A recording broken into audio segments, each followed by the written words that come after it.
We now have reviewed half of the books of history. The seventh book is called Second Kings. From our chart, we are still in the history period of kings ruling over God's chosen nation. Second Kings is a continuation of First Kings, as we would expect. Remember, First and Second Kings were originally one book and was separated by those who translated the Septuagint. Even though a lot went on during this period, it covers only a period of 250 years.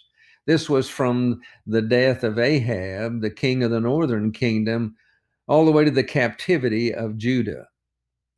The history gets harder to follow because of there now being a division into two kingdoms, the northern and the southern.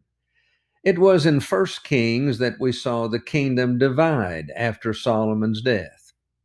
In Second Kings, we have the history of the decline and the ultimate fall of the two kingdoms. At the beginning of Second Kings, the chief character is a prophet of God by the name of Elisha. He came after, if you remember, the prophet of Elijah. His ministry began about 850 BC and continued for 50 years. He performed many miracles. 16 are recorded in Scripture. He also served as advisor to his kings.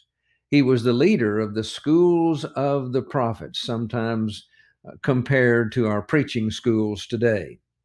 In Second Kings, we are given the account of when Elijah was taken up into heaven in a fiery chariot. It appears as though he never experienced death. Remember the account of Naaman the leper, who was told to dip 7 times in the river Jordan to be cleansed of his leprosy. This is found in Second Kings. There's also the destruction of Sennacherib's army by the Lord. There's Hezekiah's healing and the miracle of the sundial. Then Josiah's great moral and religious reform as he tried to turn the nation back towards God. So many lessons there for us today. Let's turn now to some specific points concerning the northern and the southern kingdoms. First, let's look at the northern kingdom. Its capital was Samaria.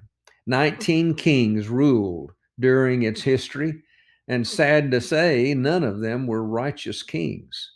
There were 9 different dynasties. This is where one family member follows another in leadership.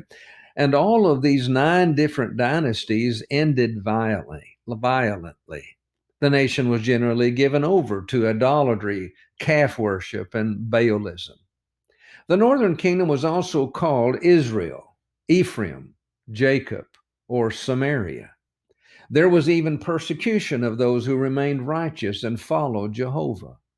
The northern kingdom fell in about 721 BC to Assyria. The government was dismantled and its people deported to Assyria. This is sometimes referred to as the Assyrian captivity. Foreigners were then brought into the land and were given the land to occupy it. The southern kingdom was sometimes called the House of David, Jerusalem, or Judah. It was composed of the tribes of Judah and Benjamin and the Levites. Judah also had 19 kings, along with one queen. 8 of these rulers were considered good. Then finally, Judah came under the control of Babylon in about 606 BC. Let's look now at the major divisions of the book, a brief outline. Chapters 1:1 to 2:12 is talking there about the end of Elijah's ministry and his translation, going to heaven in the fiery chariot. Chapter 2:13 and 2:13-25 is the ministry of the prophet of Elisha that immediately followed Elijah. And then 14 to 17 was the decline and fall of the northern kingdom. And then the last part of the book, 18 to 25, decline and fall of the southern kingdom. If you know these major divisions, it may help us as we are reading in the book. What lessons can we learn from Second Kings? Well, We can learn certainly a lot of lessons from the prophets of God, Elijah and Elisha, and all that they did. Those who show disrespect to God's cause and God's teachers will pay a price. And the kings of Israel, the northern kings, we see how evil leaders can lead a nation into ruin and destruction. May our homes offer Christian hospitality like the Shunammite couple in chapter 4 through 11, verses 8 through 11. Many people have the same problem with obeying the gospel today as Naaman did in washing in the Jordan. Well, why this and why that type thing? May God open our eyes that we may see his care and protection for us. Look at chapter 6, verse 17. It is possible to fear Jehovah and yet serve other gods. We learn in chapter 17, verse 33. In Hezekiah, we see the value of fervent prayer for help in time of trouble. There are many great reforms have been wrought by righteous young leaders like Josiah.